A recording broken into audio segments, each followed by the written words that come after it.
So excited to be here. Thank you. I'm sort of addicted to my schedule and my to-do list, and I want to let that go because I keep filling it with more work when I want to fill it with more time for me, meditation and Well, such. you might ask yourself though, because there's a good amount of that work that is very satisfying to you. And so don't just call it work or activity, because having something that you're inspired to feels really good. Esther could be sitting home somewhere on a mountain in Utah. You could all be too. But isn't this also a nice way to spend some time together? You might want to call this work, you might want to call it play. It certainly is a classroom of extreme proportions. In other words, we are really getting to the nitty-gritty of creation. There's nothing more productive that you could do but what you're reaching for. And one of the things that Esther has discovered that's helped her in this regard, because she's busy too and sort of addicted to that, because there are things that must be done in order to keep things moving along as you want them to be moving along. But we offered her some words the other day that have soothed that for her, and maybe it will soothe you too. We said to Esther, because she's always considered herself to be a rather practical person, she's going to get the job done. She needs to be somewhere, she's going to figure out a way to be there, and so forth. If the computer needs to be programmed, she'll figure out a way to program it or find somebody who can, and she wants to be in on it, and blah blah blah, on and on and on it goes. And so you can get yourself pretty engaged in the activities of life, and the activities of life, when they come from inspiration, are delicious. It's the activities of life or the action of life that you are doing not from your connected place. So many people get themselves into a sort of vibrational wad with their thoughts, and then they try to fix it through their actions. Well, that never works. It just makes you exhausted. Where if you let your inspired actions be what's dominant in your experience, then there's all that leverage that we've been talking about all day here today. So the words that we offered to Esther that have really helped her to make this bridge is, Esther, there is nothing more practical that you might do than daydream today, because there's leverage. So imagine a crew, and they're going to build a big waterfall kind of fountain, and there are huge boulders, and this crew has put straps on the boulders, and they have a crane, and they're using the leverage and the physics that they've learned from long before any of you were born, and they pick up these big boulders and they place them. That's leverage. Or they could all struggle, get enough people together that they could drag something to a new place. But you understand leverage. There's leverage in a fulcrum. Or do you just want to pick it up with your own muscles? In other words, there's so much leverage that you understand. So why not access the leverage of the universe that creates worlds by doing the most leveraged or practical thing that you could do, which is get yourself into a good feeling place and let the most productive, powerful, path of least resistance thought download into your open and free and non-resisted mind. Or you can struggle your way.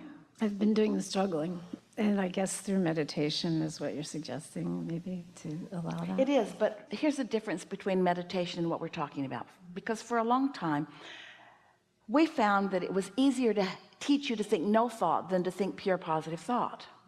Because you've got a reason for every thought that you're thinking. Sort of like the two competing conversations that we talked about earlier today, where they believe one thing and you believe another, and it just becomes a sort of battle where you both dig into your positions and no light ever shines on the subject.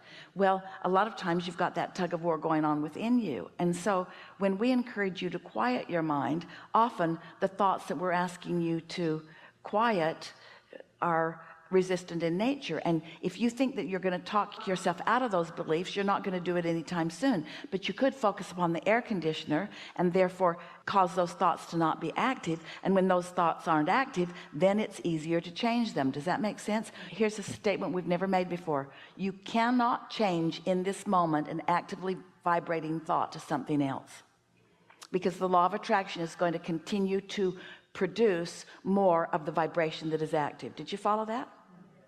So what are you going to do? You got to take that actively vibrating thought and deactivate it so that law of attraction isn't pulling it that way, and then you can take it easily that way. We've never said that before. Did you follow that? That's that leverage of thought. When you allow yourself to tune into this powerful non-physical energy where the true leverage is, and you make the association between that, then you have a powerful tool that you can utilize. So here's the difference between the meditation that we've been encouraging you and the daydream that we're talking about here today. Are you interested? Yes. Meditation helps you to get out ahead. Meditation stops the resistance and puts you in a receptive place. And then in that receptive place, the ingredients from the vortex can be received by you in the form of a thought or an impulse. And that's what we're calling the daydream. It's coming from somewhere. It's coming from all of the beautiful things that you've been asking for. It's coming from the carefully crafted and carefully honed and carefully sifted pile of life experience. It's the culmination. It's the best of what you've asked for, even before you came into this body and since you got here. And it's been being tended by your inner being and focused upon by your inner being. And when you get your vibration just right, then it can occur to you in this blissful daydream. You used to do it when you were kids. You daydreamed all the time until somebody told you you were lazy. You daydreamed all the time until somebody told you your dreams weren't practical. You daydreamed all the time until what was got more of your attention and seemed more practical. But there is nothing more practical or more powerful than the daydream. Very good. I'm going to do more of it. So what is the daydream? It is law of attraction's momentum on a vibration. What's the nightmare? It's law of attraction's response to a vibration. The law of attraction is at the heart of either the daydream or the nightmare. It's just what influence are you under when you're daydreaming? What influence are you under when you're nightmaring? Have you ever got on one of those rants? Have you? Somebody mentioned something. You've lived something like that. You think about it, then you think about something else, then you mention to somebody, they've lived it, and before you know it, it's all around you, and all it is a response to the vibration that you started without needing to. Yeah. Something more? No, I think that's it. So what'd you get just now? To allow the vibration from the vortex, from source, to be more dominant and to drop the other end of the stick. There's nothing more practical that you could do than that. There's nothing more productive or practical than to utilize this leverage. And we really want you to think about it. Don't go out there and pick up big things and move them around. It's just not necessary when there's cranes and stuff. Right. Very good. Thank you. Good.